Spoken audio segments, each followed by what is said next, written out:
Empire.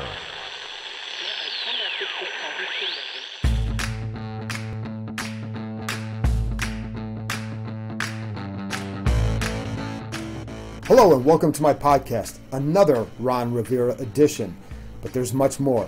I checked in with my ESPN counterpart in Denver, Jeff Legwold, for intel on Jack Del Rio. He covered Del Rio when he was the defensive coordinator for the Broncos. Good stuff there. Then another ESPN colleague, Jason Reid, and I discussed why Rivera might have more power than any previous Redskins coach under Dan Snyder. Finally, I close it out with my thoughts, expanding more on why this might be the right time for things to truly change and what this means for quarterback Dwayne Haskins. But first, my conversation with Jeff Legwold.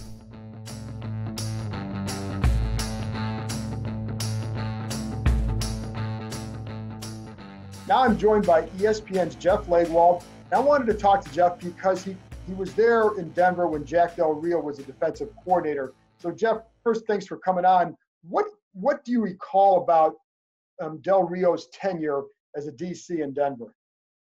Well, John, I think when Dennis Allen left after 1 year, John Fox was in a position where he wanted a veteran voice because the team was still kind of digging its way out of the mess of 2010. They finished 4-12. They have Spygate. Josh McDaniels gets fired. And it was very important for the team to sort of have this veteran presence, some adults in the room, as it were. And Fox met with Del Rio at the Senior Bowl almost as soon as Dennis Allen left.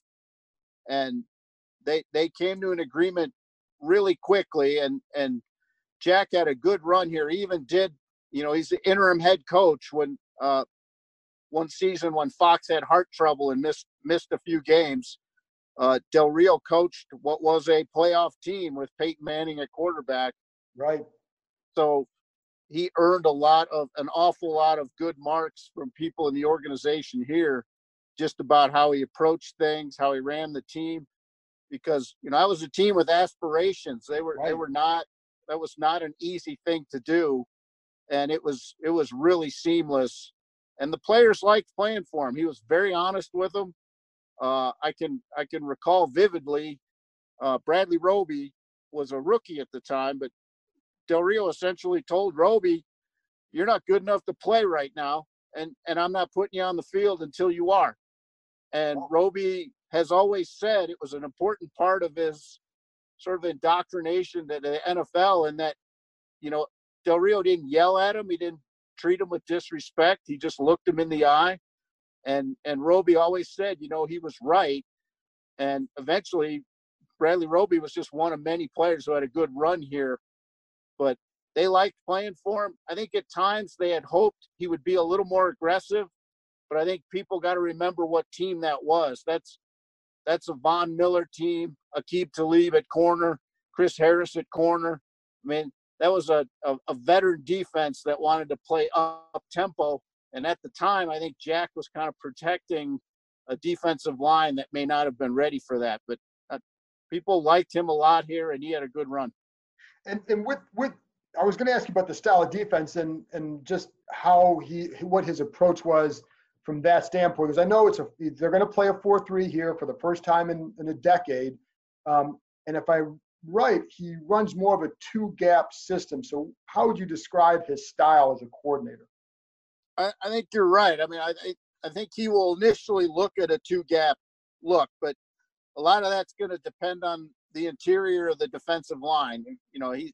He's got to have those middle two and like where they are as players to really play that way. And his most of the time he'd like 4 and 5 man pressures if he can. But again, a lot of that's going to be up to who's on hand and what they can do.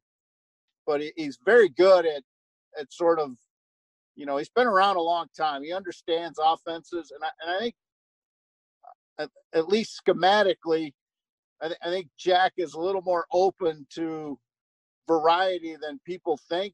He just sort of he doesn't sort of announce it that, yeah, we're going to use a lot of things, but I think he's willing to play to his personnel. But if he has those middle two in the defensive line, ultimately that'll get him a lot closer to where he wants to be.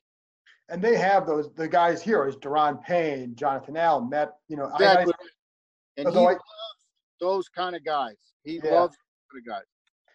As far as because here's the other thing too, the big question here is you have a couple outside linebackers in Montez Sweat, Ryan Kerrigan, both obviously Kerrigan still under contract. What kind of ends would he use there? Because I know sometimes that 4-3, you're going to have a bigger left end and the speed pass rusher on the right side. He's willing to play a little smaller at the left end if it's the right guy. If he can hold the edge, he'll play him. Okay. In the past, a lot of times he's had the prototype speed guy on the defensive right, and then a little thicker end on the defensive left. But he will play a more of a speed guy if the guy can hold on early downs. He doesn't make it simply a kind of fit the mold kind of guy. He will play a guy out there who can speed rush if he can do his part in the run game. And he will want a linebacker who can fill. If you're going to play a two gap, that middle guy at linebacker's got to be able to crack people in the run game. Was there a prototype for his kind of middle linebacker? Well, he's like everybody. He would like the biggest guy possible with speed, So those are hard to find now because college football, everybody's playing 225-pound linebackers. Right. But he'll want somebody with some sturdiness to his game. It doesn't necessarily have to be this huge guy, but if you are going to play two gap, that those inside guys got to be able to fill and make tackles. Yeah, and because the guy here I'm looking at for that role might be Cole Holcomb. I mean, with guys. He had a good year. Rusher now, and he's about 240 pounds. Yeah, and I watched him for our rookie. I was one of the folks who did our rookie rankings this year, right. And I looked at him a bunch, and he, really toward the end of the year, I really thought that guy was kind of a tackling machine at the end of the year. So yeah, he's a player that fits, and he's a young guy, and he looks to have a good awareness about him. Another guy that, listen, they have the number 2 pick, and you people who are listening should know that Jeff is a terrific draft expert, and he's going to do his top 100 that comes out shortly before the draft that is must read. So he puts exhaustive research into this.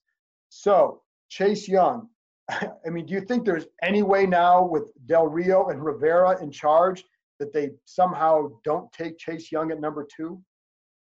Well, I will say, he wasn't here when they drafted Von Miller. Right.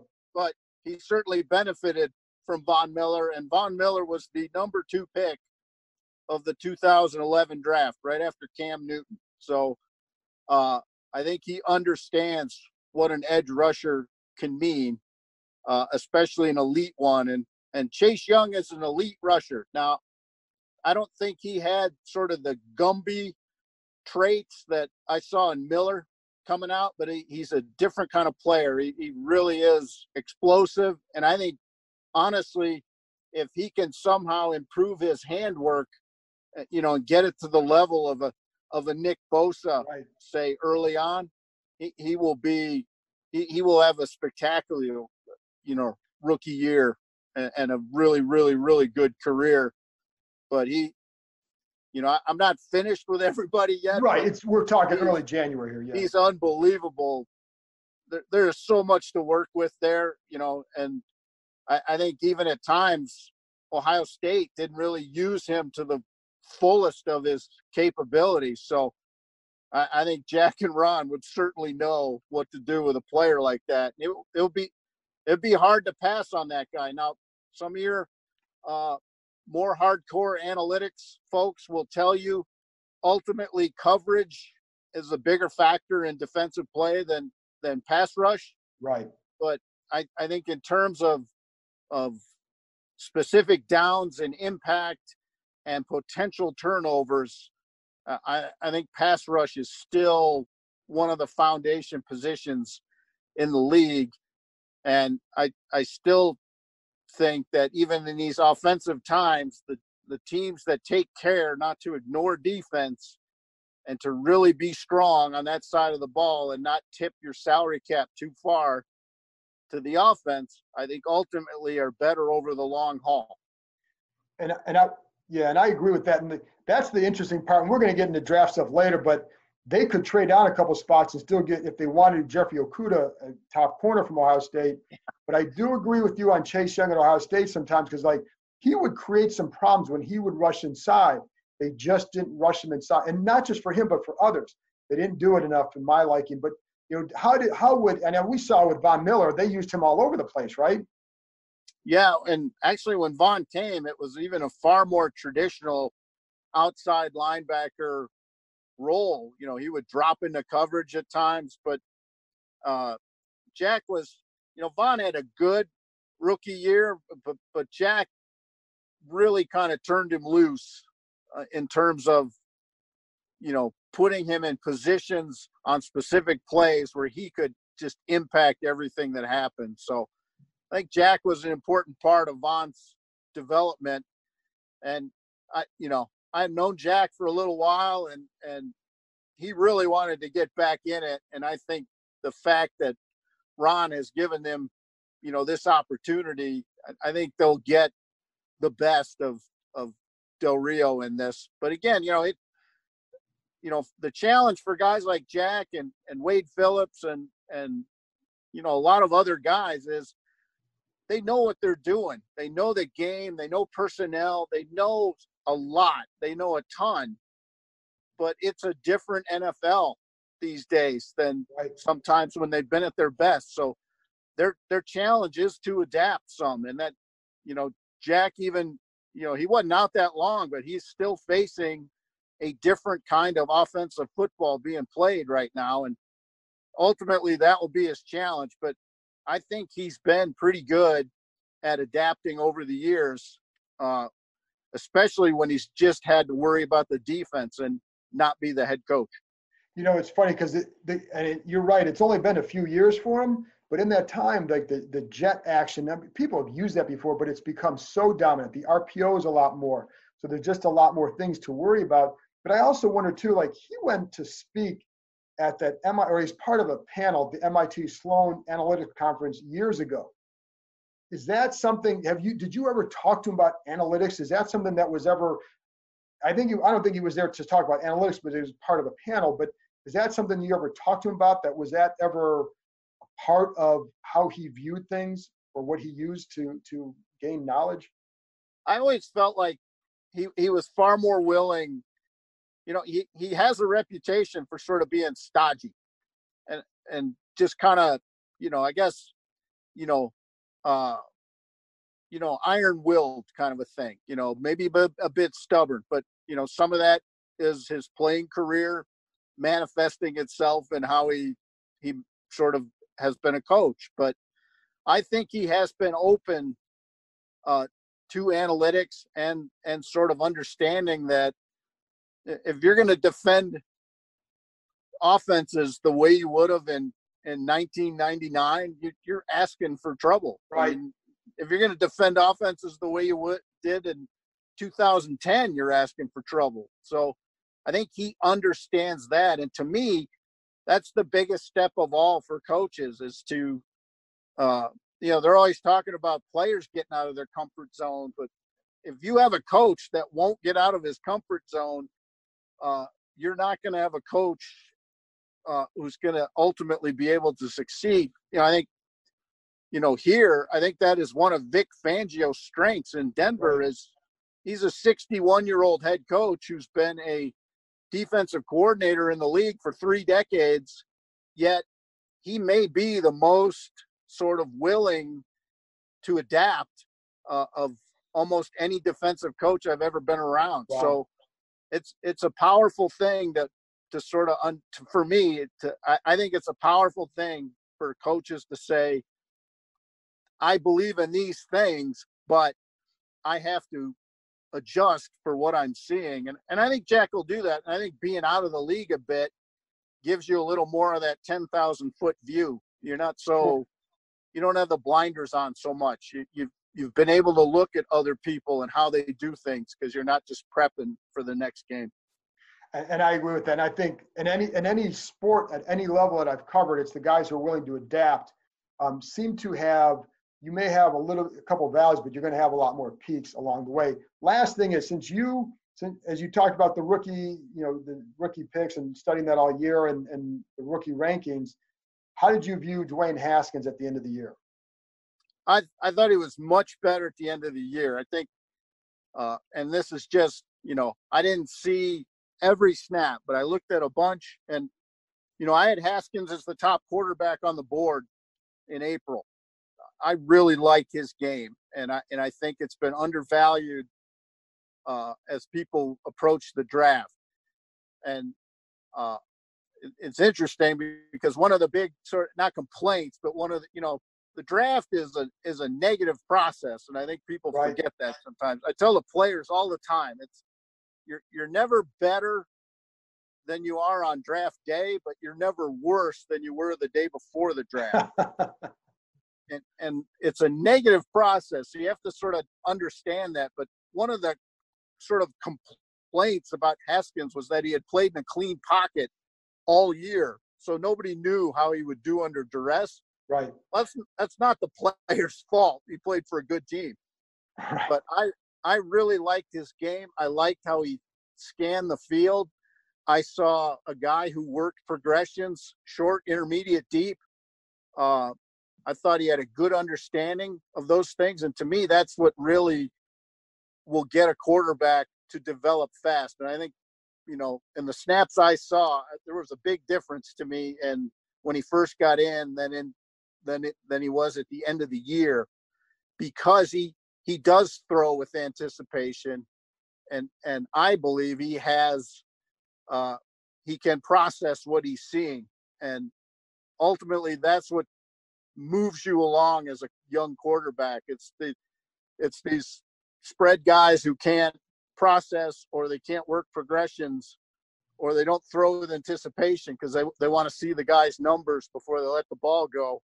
Those are the guys that develop very slowly and sometimes are very stilted. I think he has a very good future, but this is a huge offseason for him. He's got to sort of avoid the lure of, I'm going to go hang out with my buddies, and really get down to it and break his own game down, because, like Drew Lock in Denver, what you did was great coming down the stretch, but people are taking you apart right now, and they're going to take you apart until they see you again. So your challenge is going to be ready for people taking away what you want to do.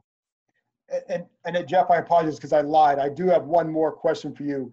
With Jack Del Rio, what kind of corners does he like to get? He likes guys who got the mindset to survive in man. And he will let his corners put their hands on people. And I think that's, at least here, I don't know how he will approach some of these offenses, but,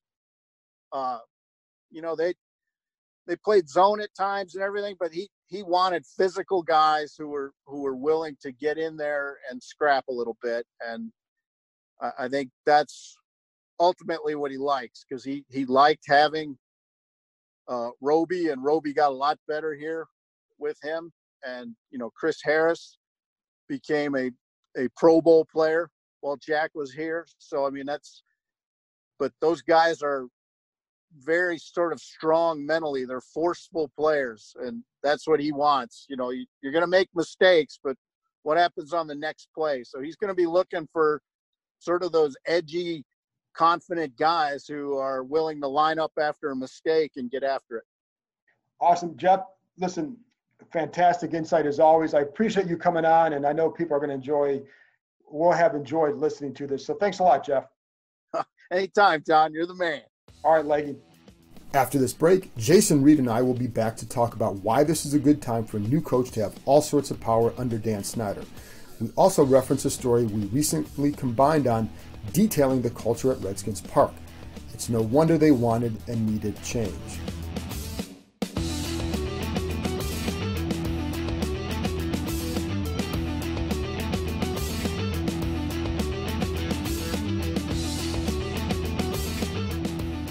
Welcome back. Here's my conversation with Jason Reid. Now I'm joined by my ESPN colleague, Jason Reid, someone I've known forever and respect the hell out of his reporting. And Jason, obviously, you've been tough on the Redskins in the past, or at least the perception is. I view it as somebody who does a lot of reporting and isn't afraid to expose what he feels are truths out there. And just curious, like if you can kind of speak to that just a minute before we get into the stuff, because I think sometimes people just assume the guy's a hater.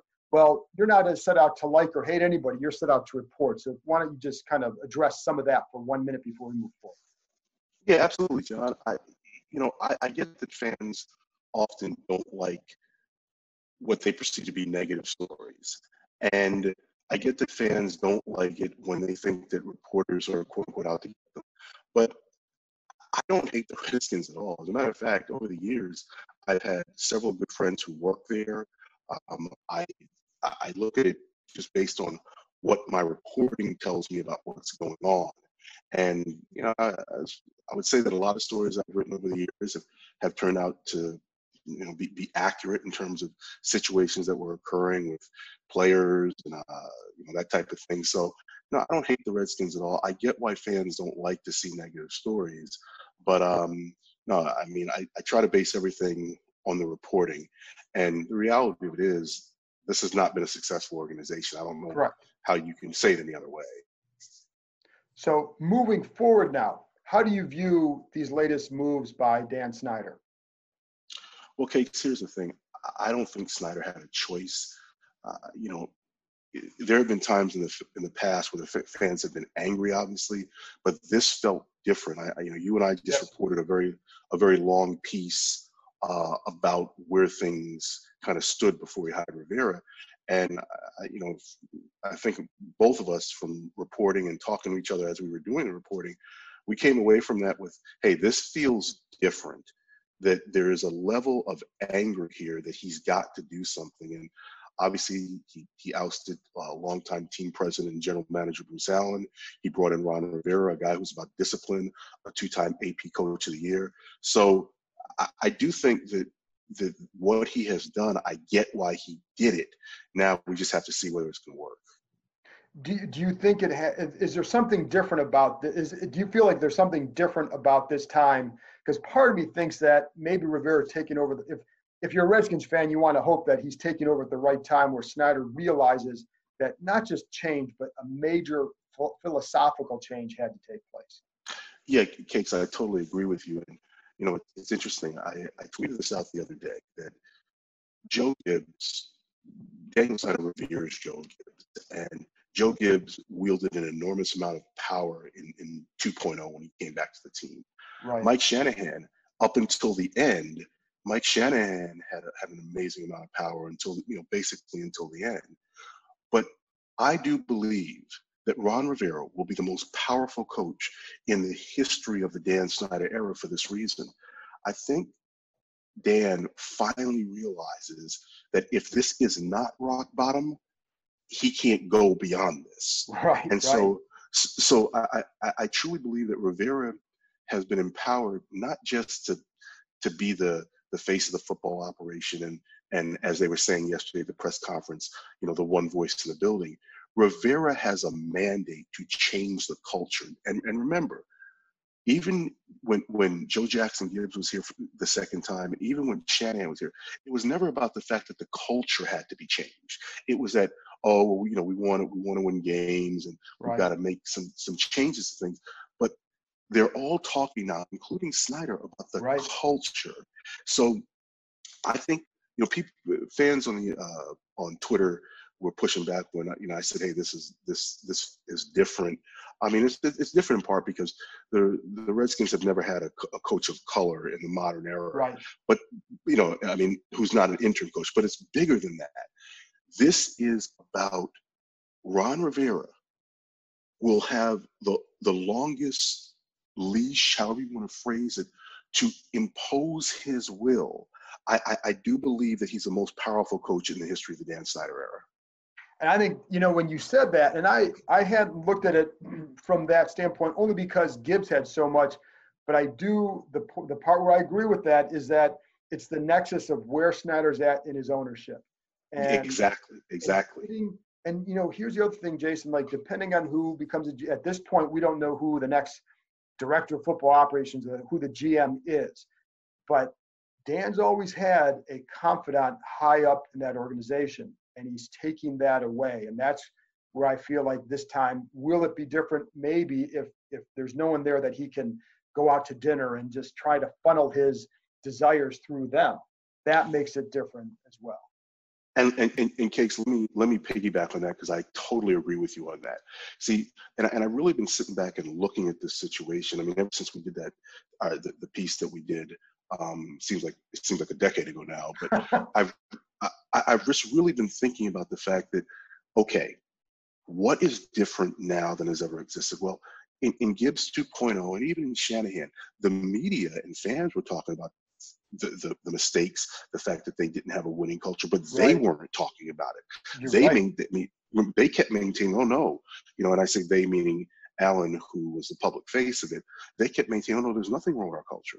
And even when we were doing our piece, we got pushback from high-ranking people there. Right. That remember, I mean, you had those conversations with high-ranking people who were like, well, no, you're going to be wrong about those things. Nah, don't think that. They kept believing, or they kept saying that, oh no, it's nothing. But there was a shift, and the shift I do believe occurred because when Dan is sitting in his box and fans are chanting at him, you got to fire Allen. We're screwed up. The culture's horrible. I think that stuff resonated. And the point you make about the confidant. There was always a Vinny Serrato. Right. There was always a Bruce Allen. Like whoever Rivera can, talk nice all he wants. He's the man, and he knows it. Okay. Right. And the reality of it is, whoever he brings in to handle the draft and the pro personnel and the college is going to know that Rivera is the man. So he's going to be unchallenged. And I think the nexus of hitting rock bottom, the fan anger, and 20 years of this, I just think Ron Rivera is the most powerful coach in the history of this franchise under Daniel Snyder. And it is, like I said, I think you're right in that assessment, just because of where we're at with everything. And what are your, as Rivera as a coach, what are the things that you hear about him, and what have been your observations from afar over the years about him?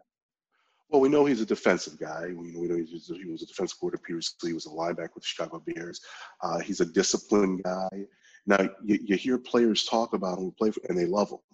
I mean, he's a player's coach in the sense that if you do the things he wants you to do, he will ride with you and he will have your back. Now, here's the thing.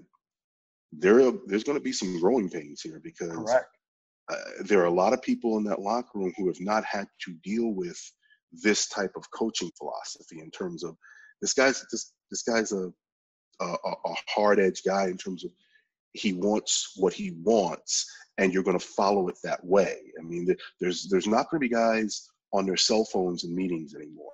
There's not going to be guys coming into practice, 30 minutes late and just kind of like, nonchalant. I mean, those days are over.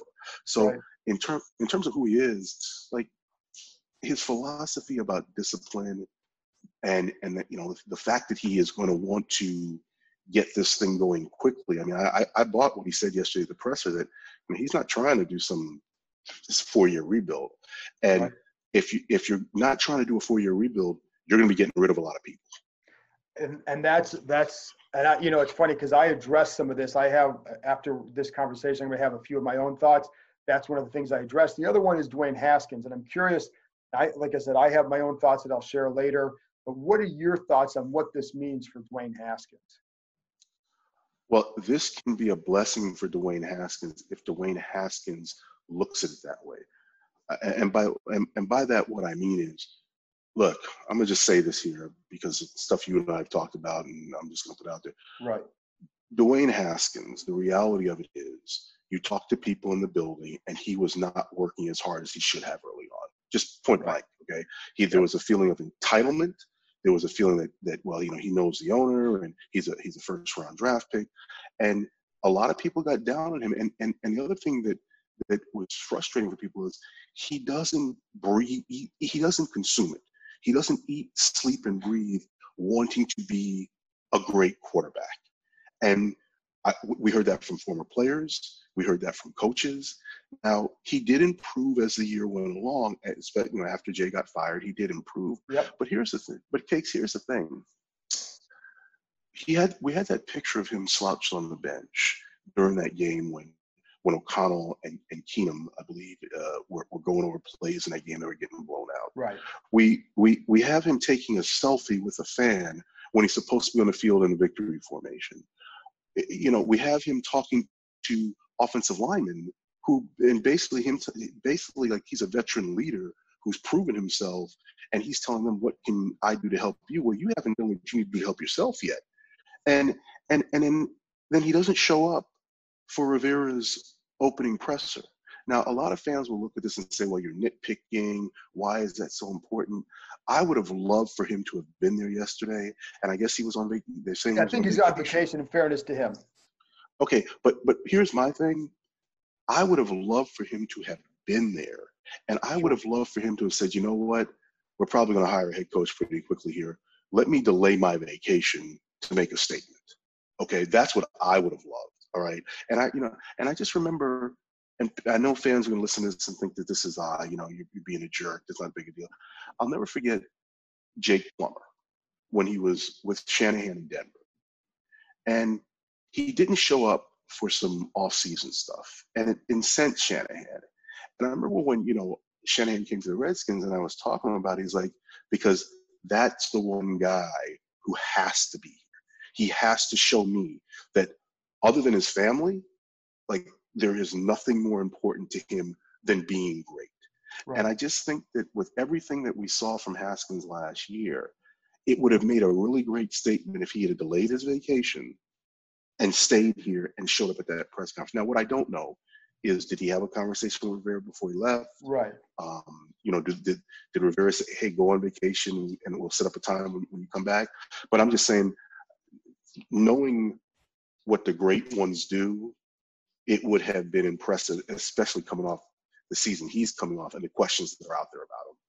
Yeah, and like I said, I'm going to address this for people listening in a little bit too, so I don't want to harp too much on the same topics. But I do, I think he finished strong and he built on some things. And you're right, he did improve in those areas that we heard from multiple people that he needed to improve on. And I think the key is, and you heard this in the press conference from Rivera, wants him to be a strong leader and there are things he's going to expect. And I don't think he's just going to hand him anything either. And I think that's good for any young player, I believe, unless you're so established that, like, well, of course it's a no-brainer. But I think when you're trying to build something, and if he's trying to build a culture, I think he's going to make sure that he wants to see what he wants to see first before he does anything. Yeah, totally agree. And so lastly, I don't know if I use the word optimistic, pessimistic, but do you actually see this big ray of light at the end of the tunnel for Redskins fans with all this stuff? Well, let me put it this way. Joe Jackson Gibbs won 3 Super Bowls and was in the Hall of Fame, and in a 4-year period could only get to the playoffs twice and left. Mike Shanahan came here with consecutive Super Bowl titles and made the playoffs one time and ended in a complete disaster. Based on the history of 2 men who have won championships, I have no reason to believe that this will work. Now, having said that, look, I do believe that Snyder is at a point where he realizes that after 20 years, if he keeps doing things the same way, that the next 20 years will be the same way, and that won't work for him. Right. So I do believe that if he does stay away, or not stay away, but if he allows Rivera to implement what Rivera wants to implement, yeah, potentially they have a chance to be successful. Potentially they have a chance to just end the chaos in the building, establish a better culture, and lay a foundation of maybe where they can be a team that goes 9-7, 10-6, and is a perennial contender to make the playoffs. Right. I think that's possible. But if Redskins fans are looking at the bar of multiple Super Bowls, then I don't envision that, because and that's hard. That's hard to. Yeah, to see. absolutely. I mean, because we don't know where this is going yet. And I think what I know with this is that they hired a really good coach, and right now, today, that they made the right moves. And I think, we have to see where it goes from here. In fairness to the whole situation, let's see how it plays out. But I do think they made the right moves for now.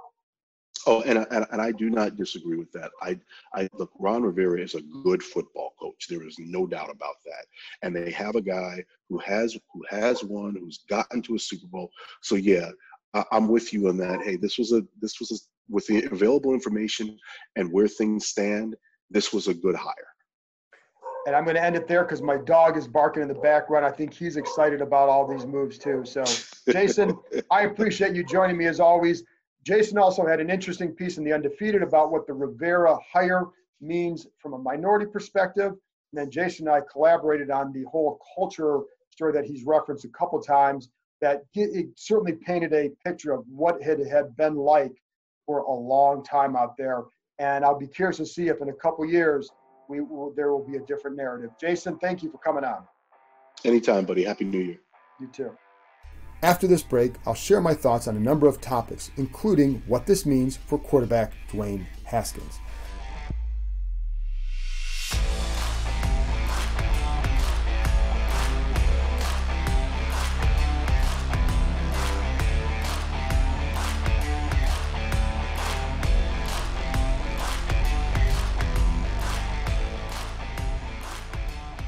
Okay, now I'm back with a few of my thoughts. I want to wrap this podcast up with a few things here. Number one, it's the Joe Gibbs influence.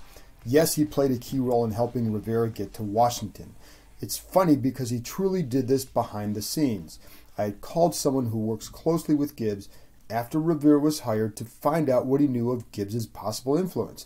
Considering both were in Charlotte, I figured it may be big. But this person had no knowledge of what went on. Didn't report any of this because it was only useful if there had been an impact by Gibbs, and I couldn't say that there hadn't been. But the reason the person didn't know is because I believe there was a strong desire to keep this quiet. I know this from people involved in the negotiations. When they want to, the Redskins can keep things quiet, and in this instance, they did. Rivera was fired a month ago, yet we didn't hear how serious the sides were until near the end. In reality, it was a done deal before that point, probably within a couple weeks after him getting fired. Based on my conversations with multiple people, this is the job he wanted. This was the guy the Redskins wanted. Keep in mind that right before the weekend, or the weekend when Rivera was hired, the names we heard a lot were Marvin Lewis, or there was an Eric Bieniemy. Rivera was mentioned at times too, but not really as a strong frontrunner. It just shows you that when you want to, you can keep things quiet. Snyder's done it before, with Joe Gibbs in particular. It also helped that Rivera has an agent in Frank Bauer who has been at this a long time, I think it's around 38 years, and doesn't need the ego gratification that comes with, hey, my client is a potential candidate, and then putting out the word so that maybe others get involved and try and you boost the salary, etc. All right, next one. Gibbs has had influence before and has told prospective coaches the same thing, that Snyder is good to work for, etc., etc. Now, he had a different experience than everyone else because he entered with not only power, but with the gravitas. The owner adored him, and he knew he couldn't mess with the Redskins legend and one of the best coaches of all time. Rivera does not have that same level of awe, of course. He's just a good coach that Snyder wanted.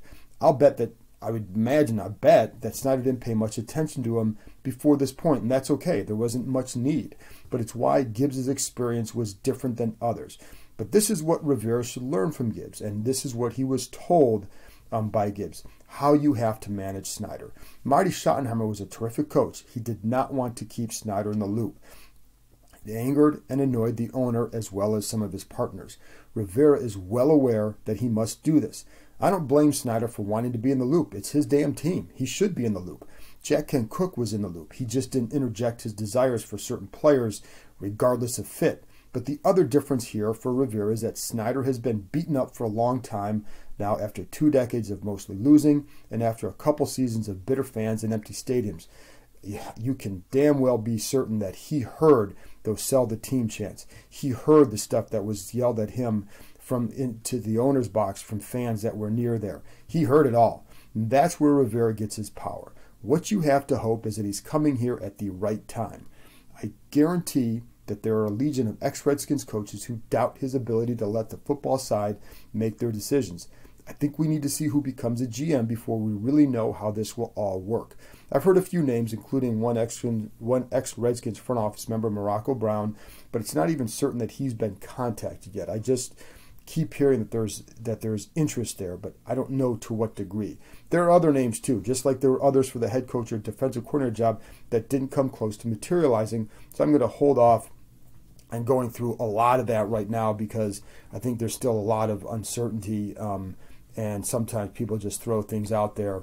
But when I know more, and I think the hard part with this one is very fluid, so I'm not going to get into a lot of specifics with that right now. Anyways, will it be someone whose job is to serve as a dinner companion for the owner? If not, they have a chance. But what helps Rivera is the depths to which this franchise has sunk. Those who know Snyder well will say he'll probably give Rivera a couple years of leeway and do precisely as he told him he would in those initial meetings. But if Rivera doesn't win, then the old Snyder will be back. But that's the key here. Win and you're good. Next one. This is quite a time for Snyder. He has a chance once more to create a winning franchise. While he clearly hasn't been beloved here, he does have a chance to turn it around. It's simple. Let the football folks make football decisions, stand back, and receive pats on the back for making it work, if it indeed does. Rivera isn't the world's greatest coach. Nobody's going to say that, but he is a good one. So is Jack Del Rio. There are strong football people here who want to win. All coaches do, but some pay more attention to the details of the job than others. Some live it more. And I think the details and living it are what win in the end. Snyder's a terrific salesman when he's wooing people. The group here he really must woo back are the fans, you guys. He's done the first part well by making a strong couple hires. The second part, because I'm going to go back to for a second. I don't care who your head coach is. If you don't have a strong staff, they're not going to win. That's why Del Rio is so important. The second part here comes in winning. I've always said if he truly wants to win, he won't try to make football decisions. Would he ever hire someone like himself to make those decisions? No, of course not. We all know the history here. He has a chance to write a new chapter for himself. If he doesn't, we'll be back in this spot in 4 years or so. If he does, you're going to have a lot of fun. Next one. I also thought it was interesting during Rivera's press conference how part of his answers were really messages for the players. I wouldn't be surprised if we heard that he was calling around on some guys or about some guys a few hours after the presser. I think Rivera is locked in on changing the culture. I don't think it was just words. And I think that's why he seems to be doing things such as removing the ping pong table and shuffleboard from the locker rooms. Now, the reality is, those don't really contribute to winning or losing. The Saints play ping pong. I know they have Drew Brees. They didn't, but it's not about earning things. It's about the fact that you can do that while you are winning. The Ravens used to play cornhole. Maybe they still do. The Giants removed their ping pong table board last year. I think you can check their record and say it didn't matter. But that's really not the point. Here, there's a perception fueled in part by some silliness that it was a big issue. In reality, the ones who played it were the most were like Tress Way, Nick Sundberg. Those guys are really good. Some others joined in. I rarely saw anyone play the shuffleboard. As a reporter in there, I'll appreciate the extra space. But I will say this. When you're coming into a new program, you're going to look for ways that you see that has to change. I'm all for that. That's great. I do think this is it's a symbolic new era gesture, and that's all good. The real change will come in how Rivera structures his program and the expectations with meetings, etc. That's what's going to affect winning and losing. But I do think this is clear. Rivera wants to know who are the guys who work and don't work. Who are the guys who take the right approach and the ones who don't. When you're in your first season as a head coach and your job is to change the culture, then you can make a big move or two in that regard.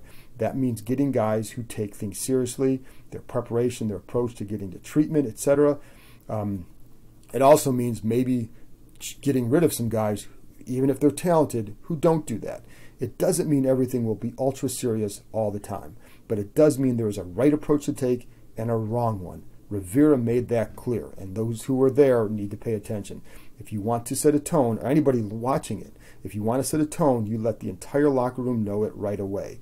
So I'd use that knowledge as a backdrop to any moves that might get made that surprise you. And I'm not saying I don't know what that, I'm not saying something's going to happen. I'm just using that as a general statement, because that's what happens when new guys comes in. I don't know what moves that might be, but I do know you can't talk about changing the culture and let the same old be acceptable. Finally, I found it interesting what Rivera said about quarterback Dwayne Haskins too. He said that Haskins had the potential to be a franchise-type quarterback, but he also wasn't going to commit at this point to him being the starter entering next season. I like that. Haskins made progress at the end of the year, taking the approach he had long wanted him to take with the extra study, etc. He saw that work pay off on the field. I like how he finished, and if he takes that same approach in the offseason, it's going to make a big difference for him. I like that Rivera wasn't going to hand him anything, though. Keep guys guessing about what he might do. He wants Haskins to become more of a leader. He's a relatively quiet kid, and I'm not sure if that comes as natural to him as it does for some others. I think there's leadership skills there. I do believe he was improving this area late in the year as he got more comfortable with what he knew and what he wanted. When he did that, he became more confident. And I even talked to him about this. You could see the confidence in him grow, whether it's in just the way he moved in pregame, the way he talked about certain things. So it's okay to make him to continue to wonder and have to work to maintain that growth and any hold on the job. If he does, both he and the franchise will be rewarded. I'm going to go back to Ohio State with him for a minute. As a Buckeye fan, I had assumed that he was going to win the starting job after J.T. Barrett had left. Haskins came in against Michigan in relief, looked great. He looked good in other relief appearances. So to me, it was a no-brainer that he was going to start. So I was surprised when they wouldn't commit to him over Joe Burrow. Now, clearly Burrow has a lot of talent, as we've seen this year. But at the time, he was third on the depth chart there, partly because of an injury, but also because Haskins seemed to emerge. There seemed to be a big gap between them at that time. But I also knew I wasn't around the program, so I respected what I didn't know. Burrow clearly was good, but I also wondered if some of that wasn't wanting to see where Haskins took his game, and by game I mean everything. He took it far because he had to truly compete to win the job. It was good for him then. I think it'll be good for him now. I think it's also important to note that when Jay Gruden was hired, a big reason why was to jumpstart RG3's career. That was a stated goal, and Gruden mentioned how excited he was to work with him. Turns out that really wasn't true, but the perception was he was hired for that reason. But this is what I like about the Rivera hire and what it said and what he said about Haskins. Rivera is coming here to invigorate a franchise, not groom a player. There's a huge difference. If Haskins develops well, then the franchise will benefit greatly. And make no mistake, Haskins has to be viewed as the future here. He just finished his rookie year, and he finished strong. I don't know why you would view him any other way, but nothing's going to be handed to him. And Snyder and Rivera took a big picture approach in all this. And I'll say this, it's about time. That's it for now. I appreciate Jeff Legwold and Jason Reid joining me. And as always, I appreciate you for listening. Talk to you next time.